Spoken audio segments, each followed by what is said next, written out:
नए सेलर्स को खासकर ये चीज मैं बताना चाहता हूँ कि ये चीज करना बंद कर दो, उनको अपना अकाउंट बंद करवा देना पड़ता है। Welcome back to another video of earning from ecommerce. So guys, आप सभी का स्वागत है हमारे आज की वीडियो में। सो गाइस, आज हमारे फ्लिपकार्ट पर अराउंड 50 प्लस ऑर्डर रिसीव हुए हैं और अमेजोन के भी ऑर्डर्स पैक हो गए हैं।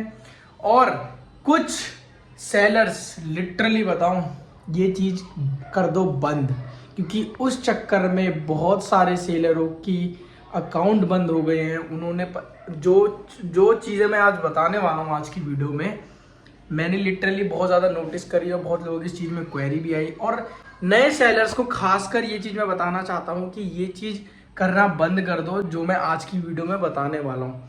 उससे आपका अकाउंट भी बंद हो सकता है।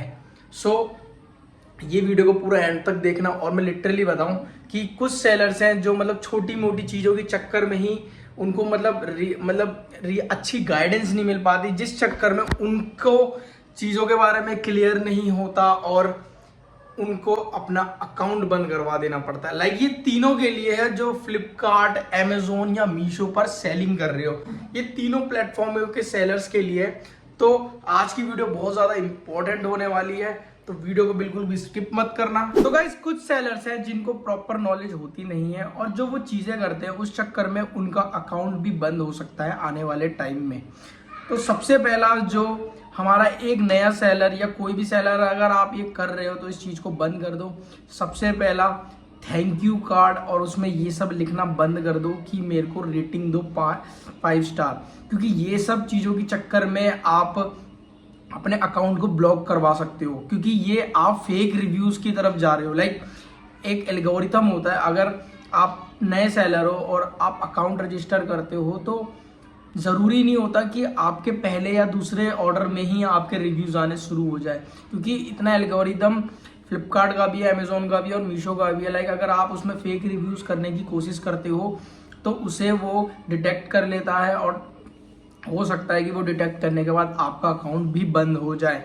तो ट्राई करो कि फेक रिव्यूज़, देखो मैं आज की वीडियो में सॉल्यूशन भी बताऊंगा कि अगर आपको ये चीज़ करनी है तो आप क्या कर सकते हो। तो देखो, फेक रिव्यूज़ की तरफ जाओ, बट एक अच्छे माइंडसेट के साथ जाओ। आपको एक तरीका आना चाहिए। लाइक अगर आप थैंक यू कार्ड डाल रहे हो, थैंक यू कार्ड में साफ साफ लिख रहे हो कि हमें 5 स्टार रेटिंग दो हमारे प्रोडक्ट के, लाइक 5% डिस्काउंट दे देंगे, 10% डिस्काउंट दे देंगे, QR कोड दे रहे हो 10 रुपीज़ के लिए, 15 रुपीज़ के लिए। बहुत मोस्टली लोग सेलर ये करते हैं शुरुआत के टाइम, ताकि उनके प्रोडक्ट पर रिव्यू आए तो उनके ऑर्डर्स के सेल्स इंक्रीज हो। बट ऐसा नहीं होता। 100 में से अगर महीने में मैं 100 ऑर्डर भी बेचता हूँ ना, तो मुझे पता है कि 5 से 6 लोग ही होते हैं जो मेरे को रिव्यू दे रहे हैं। तो 100 बेच रहा हूं। तो अगर आप एक नए सेलर हो तो आपको ही पता है कि ज्यादा ऑर्डर नहीं आते होंगे, एक ऑर्डर आता होगा, 2 ऑर्डर आता होगा, एक महीने में 1 आ गए, 10 आ गए, 5 आ गए। बट अगर आप बहुत लॉन्ग टर्म कर रहे हो तो आप ये फेक रिव्यूज पे थोड़ा बहुत वर्क कर सकते हो, लेकिन मोस्टली टाइम जो भी ये थैंक यू कार्ड पे वर्क कर रहा है ना, उनका अकाउंट बैन हो जा रहा है। उसका एक सिंपल सॉल्यूशन बोलूं तो लाइक मैं भी पर्सनली एक चीज सॉल्यूशन देता हूं। आप अपने प्रोडक्ट पे फ्रीबीज देना शुरू करो। फ्रीबीज मीन्स मैं कहना चाहता हूँ कि देखो, 5 से 10 रुपए के अंदर ना कीचेन रिंग्स बन के आती हैं। उन कीचेन रिंग्स को आप ट्राई करो किसी को गिफ्ट देने के। लाइक फ्रीबीज ऐसी चीज होगी ना, थैंक यू कार्ड किसी के काम नहीं आएगी, बट अगर आप कोई ऐसी वैल्यूएबल चीज दोगे जिससे कस्टमर के हाथ में जाएंगे, बेशक वो 5 से 10 रुपए की होगी, थोड़ी मार्केटिंग में खर्ची होगी, उससे क्या होगा, अगर किसी कस्टमर के पास वो कीचेन जाएगी तो वो यूजफुल होगी। लाइक वो यूजफुल प्रोडक्ट रहेगा, वो अपनी लाइफ में यूज कर सकता है। लाइक वो कोई भी चीज हो सकती है। तो ट्राई करो कि फ्रीबीज देने की as compare to thank you card, क्योंकि थैंक यू कार्ड में रिस्पॉन्स बहुत ज्यादा नेगेटिव में जा रहा है। और दूसरी चीज कि कोई भी कस्टमर ना इतना वेला नहीं बैठा कि आपको फीडबैक देने के लिए बैठेगा, बहुत रेयर लोग होते हैं। दूसरी चीज कि अगर आप उनको फ्रीबीज दोगे तो वो ज्यादा खुश होंगे एज कंपेयर टू आपके थैंक यू कार्ड की तरफ से। तो ट्राई करो कि कीचेन या छोटे मोटे कोई भी यूजफुल आइटम जो किसी कस्टमर के डेली लाइफ में यूज हो सके, ऐसा कोई गिफ्ट देने की कोशिश करो अपने प्रोडक्ट में, ताकि आपके रिव्यूज आए। ठीक है। और जो सेकंड चीज मैं बताना चाहता हूँ कि थैंक यू कार्ड को अवॉइड करो। दूसरी चीज, 5 से 10 रुपए एक्स्ट्रा खर्च करके फ्रीबीज देना स्टार्ट करो। अब देखो, बहुत लोगों के माइंड में ये भी आ रहा होगा कि यार हम फ्रीबीज भी अगर देंगे तो उसमें हमारी मार्जिन बढ़ जाएगा। लेकिन एक चीज़ बताओ, अगर आप बिजनेस कर रहे हो तो आपको मार्केटिंग में थोड़ा पैसा खर्च करना पड़ेगा।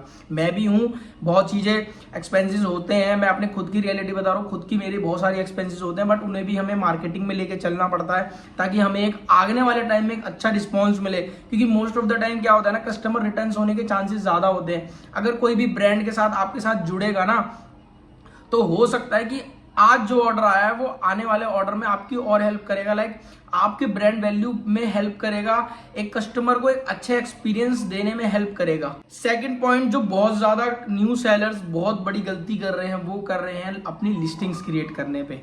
अब लिस्टिंग क्रिएट करने से मतलब मैं ये कहना चाहता हूँ, अगर आप लिस्टिंग्स क्रिएट कर रहे हो तो ट्राई करो कि किसी भी लिस्टिंग्स को शो होने में मतलब ऐसा लगे कि अगर वो एक बार देख रहा है तो उसे पूरे प्रोडक्ट की पूरी डेफिनेशन समझ में आ जानी चाहिए। लाइक अगर मैं ये ब्लैक टी शर्ट बेच रहा हूँ, तो अगर मैं आपको एक रिव्यूज दिखाऊँ, यहाँ पर आपको स्क्रीन में दिख रहा होगा, अगर इस टी शर्ट को मैं अराउंड 499 का सेल कर रहा हूँ और सेम कस्टमर दूसरा कोई सेलर है जो 499 का ही सेल कर रहा है, और अगर दोनों में डिफरेंसेस क्या रहेगा, एक होगा टाइटल का, लाइक अगर आपका टाइटल यहाँ पे भी शो हो रहा होगा और यहाँ पे भी शो हो रहा होगा, इन दोनों में से आपको क्या लगता है कौन सा टाइटल वाला प्रोडक्ट ज्यादा बिकेगा? ये वाला ना।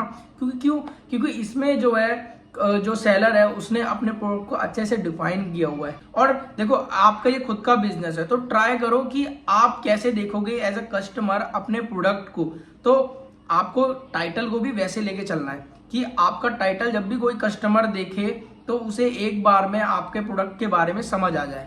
सेकंड चीज जो है टाइटल के बाद, वो आती है प्रोडक्ट की इमेजेस। प्रोडक्ट की इमेजेस बहुत अच्छी रखो। अब क्या होता है, बहुत सारे लोग ना नॉर्मल सी फोटोशूट कर लेते हैं, इनमें आप सबको भी पता है कि जो दिखेगा वो बिकेगा। तो सिंपल सी बात है, जो अच्छा दिखने में लगेगा ना वही सबसे ज्यादा डिमांड में रहेगा एज कम्पेयर टू इमेजेस ही अच्छी नहीं होगी। तो ट्राई करो कि जो इमेजेस यूज करो ना वो भी बिल्कुल टॉप नॉच क्वालिटी की यूज करो, और साथ ही साथ अगर कोई प्रोडक्ट आपका देखे तो उसे प्रोडक्ट एक क्लिक में ही पसंद आ जाना चाहिए ना। कीवर्ड्स मैं लिटरली बताता हूँ, अगर आपके टाइटल अच्छे होंगे, आपकी इमेजेस अच्छी होगी ना, तो कीवर्ड्स तो कुछ नहीं है।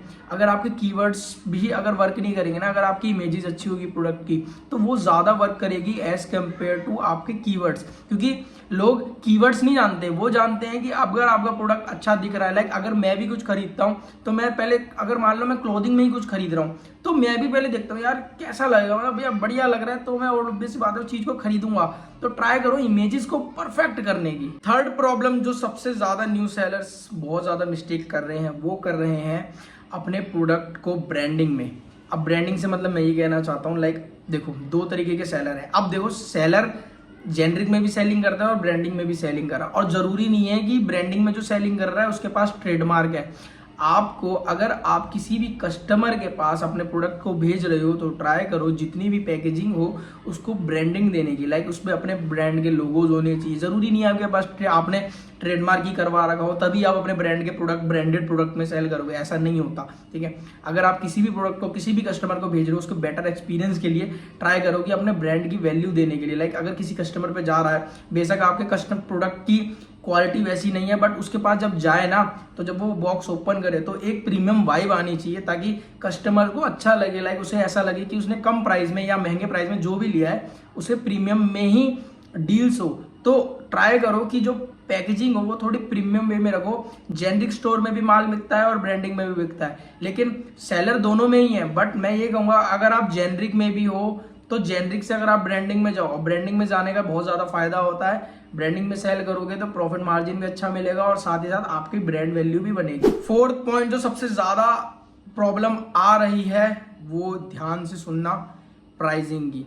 कस्टमर सेलर दोनों के बीच में प्राइस का बहुत ज़्यादा गेम होता है, बट अगर आप एक सेलर हो और प्राइस के ऊपर किसी और के देख के प्राइसिंग को कम करके बेच रहे हो तो उस चक्कर में भी आप लॉस में जा सकते हो। क्योंकि आपका जो प्राइसिंग हिस्ट्री है, लाइक आपने जिस भी प्राइसिंग में आप प्रोडक्ट खरीद रहे हो, आपको नहीं पता कि सामने वाला कॉम्पिटिटर किस प्राइस में खरीद रहा है। अगर आप कॉम्पिटिटर के हिसाब से सेलिंग प्राइसेस रखोगे तो उसके भी चांसेस है कि आप लॉस में जाओगे। बट मैं यही कहूँगा कि अगर आपको प्राइसिंग के लिए भी उनके साथ मैच करना है तो मैं यही कहूँगा कि आप अच्छे सप्लायर्स ढूंढो, लाइक जिनसे आपको प्रोडक्ट भी बहुत अच्छे प्राइस में मिल सके, क्योंकि जो आपके और आपके सेलिंग प्राइस में जो बैरियर बनता है ना, वो बनता है आपकी प्रोडक्ट की कॉस्टिंग। तो कॉस्टिंग को बहुत ज़्यादा ध्यान से लेके चलो। अगर आपकी कॉस्टिंग अच्छी होगी ना, तो आपको ई कॉमर्स पर प्रॉफिट कमाने से कोई नहीं रोक सकता। तो यही मेन है कि अगर आप किसी भी प्रोडक्ट को फाइंड आउट करते हो तो ट्राई करो कि आपका प्रोडक्ट जो भी हो उसकी कॉस्टिंग मिनिमम से मिनिमम जानी चाहिए और अच्छी क्वालिटी में जानी चाहिए। तो प्राइसिंग एक बहुत बड़ा एक रोल प्ले करता है आपके प्रोडक्ट की प्रॉफिट, मतलब आपको प्रॉफिट कमाने में। अब देखो, बहुत सारे लोगों का एक चीज कंफ्यूजन होता है कि अगर मान लो मैं 100 रुपए का प्रोडक्ट खरीद रहा हूँ, 300 रुपए का सेल करने जा रहा हूँ। अब उस 300 रुपए का मैं प्रोडक्ट को सेल करने जा रहा हूँ, ऑलरेडी 300 का ही कस्टमर सेल कर रहे हैं। मैं ऐसा क्या करूँ कि मेरे कस्टमर के पास अगर वो प्रोडक्ट जाए तो वो प्रोडक्ट रिटर्न ना करे। दूसरी चीज, उसे लगना चाहिए कि मैं जो प्रोडक्ट ले रहा हूँ उसमें वर्थ इट है। तो आप सिंपली क्या कर सकते हो, लाइक 300 रुपए का प्रोडक्ट है तो आप उसे 350 का रखो। 350 का अगर आप प्रोडक्ट रखोगे ना, तो उसमें मैंने जो सबसे पहले पॉइंट बताया था वो बताया था फ्रीबीज। फ्रीबीज मीन एक छोटा सा गिफ्ट रख दो, लाइक की चेन्स वगैरह। उसको ट्राई करो अपने प्रोडक्ट के साथ ऐड करने की।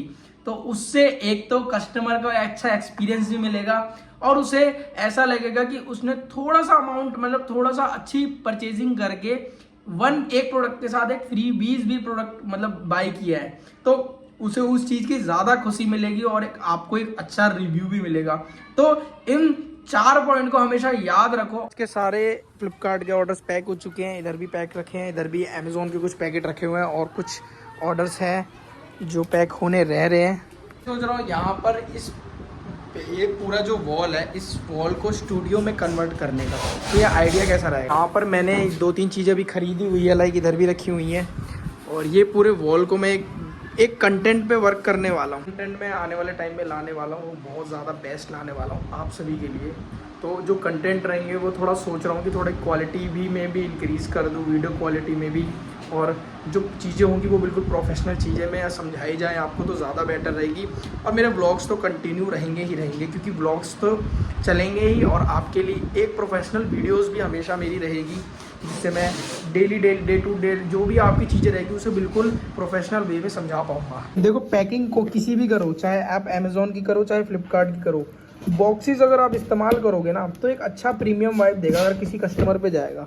तो ट्राई करो बॉक्सेस वगैरह का इस्तेमाल करने का। और अगर आपको लगता है ना कि छोटे पैकेट्स हो कि पॉली बैग्स में भेजने के लिए, बट इनके अंदर भी अगर आपका प्रोडक्ट है ना तो उसे पेपर रोल कर दो, ताकि देखो जब मैं इसे दबा रहा हूँ तो वो नहीं दब रहा है ना। तो मतलब जब भी हमारे कस्टमर पे पहुँचेगा तो हमारा प्रोडक्ट बिल्कुल सेफ पहुँचेगा। कस्टमर की सेल स्टार्ट हुई है कि नहीं हुई है अभी?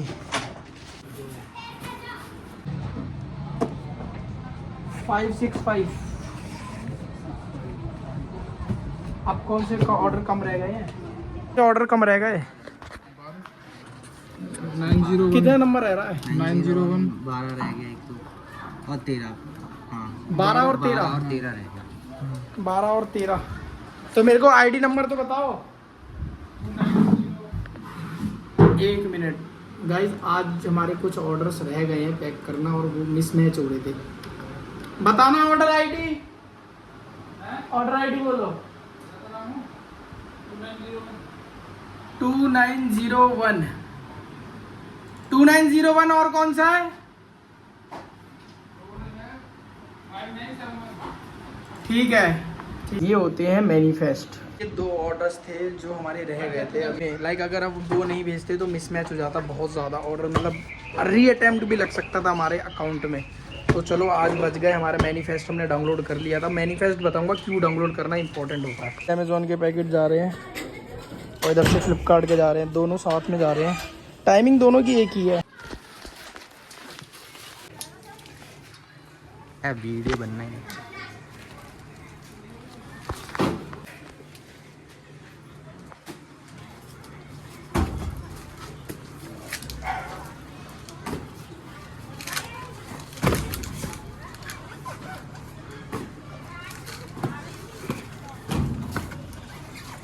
गाइज आज के सारे ऑर्डर्स हो चुके हैं, ये जा रहे हैं। मैनिफेस्ट इसलिए ज़रूरी होता है क्योंकि जब भी आपका पिकअप हो रहा होता है ना, तो एक प्रूफ एविडेंस के लिए उसमें हम पिकअप बॉय से, डिलीवरी बॉय से स्टैंप करवाते हैं, ताकि जितने भी हमने ऑर्डर्स दिए हैं पूरे फुलफिल हो गए हैं। और ये अब जिम्मेदारी फ्लिपकार्ट डिलीवरी की है कि वो फ्लिपकार्ट हमारा डिलीवरी जो भी प्रोडक्ट है हमारा वो कस्टमर तक सेफली पहुंच जाए। I hope you like this video. मिलते हैं हम आपको कल एक नए व्लॉग के साथ। Thank you so much for watching और सब्सक्राइब जरूर कर लेना।